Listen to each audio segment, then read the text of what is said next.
Hi అండి, ఎలా ఉన్నారు? బాగున్నారని కోరుకుంటున్నాను. నేను మీ లక్ష్మిని. యాక్చువల్గా ఈ మధ్య అయితే ఫుల్ కోల్డ్ చేసి జలుబు, లో ఫీవర్ ఏదైతే కొంచెం అనీజీ అయితే ఫీల్ అవుతున్నాను అనమాట. సో ఈరోజు మనకి తెలిసి ఇంటికి చుట్టాలు అయితే వస్తున్నారు, ఒక్కరిద్దరు మాత్రమే.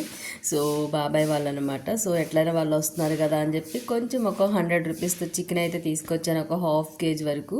సో బిర్యానీ టైప్లో చేద్దాంలే, ఇంకా కర్రీస్ అవన్నీ ఎందుకు నార్మల్గా అనేసి అయితే దాంట్లో మనకి ప్రాసెస్ తెలిసిందే కదా. బిర్యానీ నేను చెప్పేది ఏముంది, వాళ్ళు కొత్తగా కొంచెం ఉప్పు, కారం, మసాలా, పసుపు, పెరుగు, నిమ్మరసం అన్నీ కలిపేసేసి మొత్తం వాటికైతే ఫుల్ పట్టించేసి ఒక 2 అవర్స్ అయితే పక్కన పెట్టేసాను అనమాట.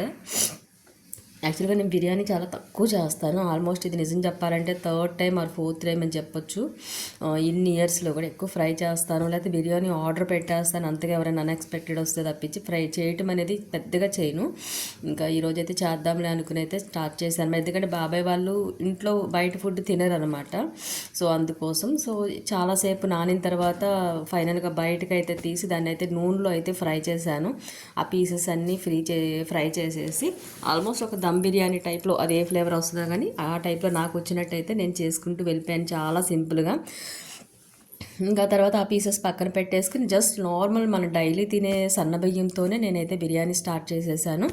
ఏం లేకుండా జస్ట్ తాలింపులో ఒక పచ్చిమిర్చి, కొంచెం చిన్న ఉల్లిపాయ, కొంచెం పుదీనా, కొత్తిమీర అయితే వేసేసి రైస్ కూడా కొంచెం ఫ్రై చేసి వాటర్ పోసేసి ఆ తర్వాత హాఫ్ రైస్ బాయిల్డ్ అయిన తర్వాత ఈ పీసెస్ అయితే యాడ్ చేశాను.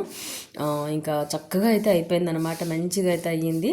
నాకైతే అబ్బా భలే చేశానే, బాగానే ఉందని అయితే అనుకున్నాను. నోట్లో ముద్ద అయితే పెట్టుకుని టేస్ట్ చూసి ఉన్నాను.